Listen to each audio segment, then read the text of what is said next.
Dear students, today we will be doing one of the topic from the chapter 1 of company law semester 4, and the topic is register of members. Dear students, you must be knowing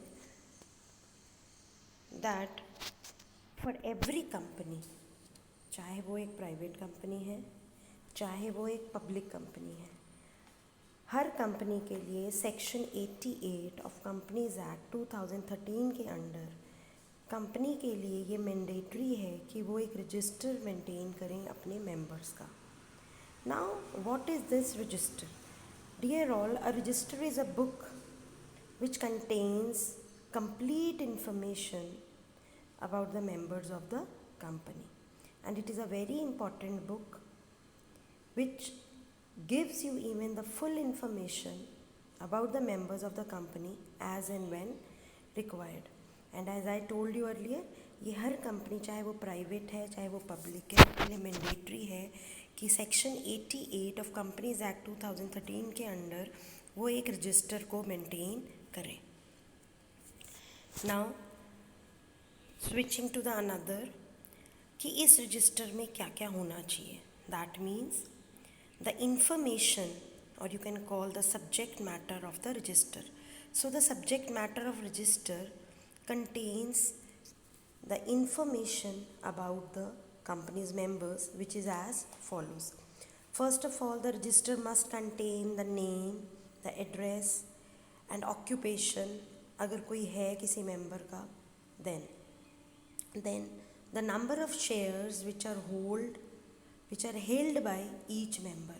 अब इसमें क्या है कि अगर company है which is having share capital, तो then the number of shares held by each member, distinguish each share by its number and the amount paid or agreed to be considered as paid on the shares.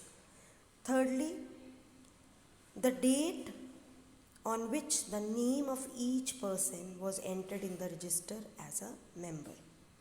And last, the date on which any person cease to be a member.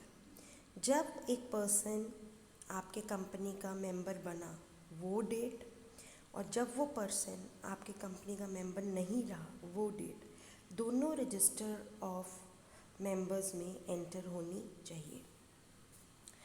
Now here the important thing is that कि in case if a company has converted its shares into stock and the company has given notice of such conversion to the registrar, then the registrar of members will show the amount of stock held by member instead of the shares held by the member previously.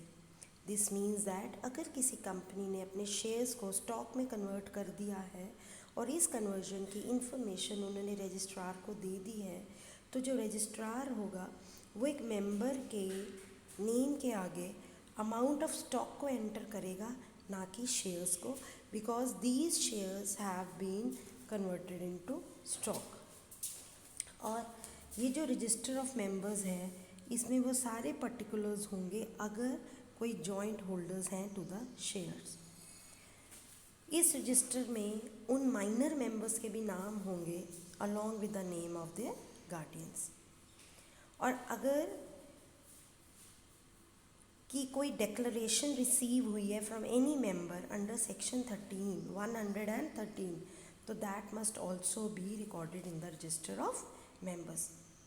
And dear all, if a default is made in complying with above provisions, यानी कि अगर हम जो provisions हमने अभी discuss किए related to the register of members, अगर कोई भी इन्हें फॉलो नहीं करता, then the company and every officer of the company who is in default, जिसने गलती की, शैल बी पनिशेबल, उसे पनिशमेंट दी जाएगी along with the fine which will not be less than 50,000 rupees, और ये फ़ाइन 3 लाख रुपीज़ तक एक्सटेंड हो सकता है.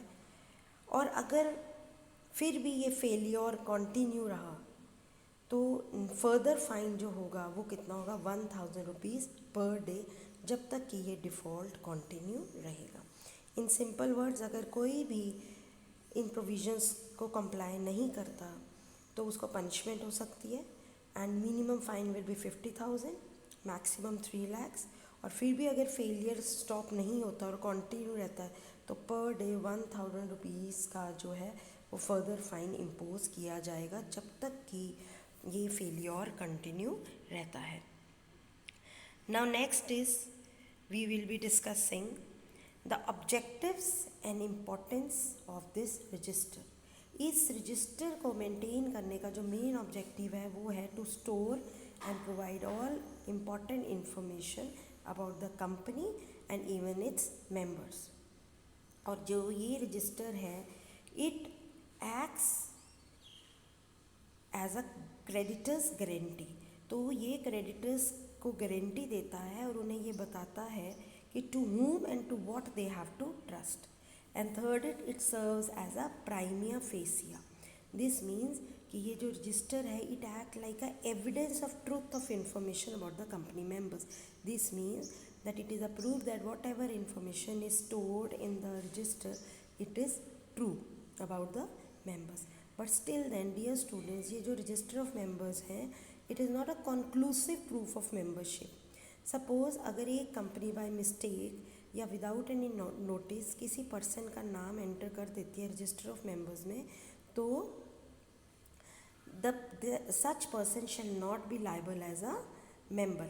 But if he has given a consent in writing कि his name, he agrees to be the member and his name must be entered in the register, or the person has attended company's meeting या उसने कोई dividend को receive किया है, accept किया है, तो then he shall be deemed to be a member of the company.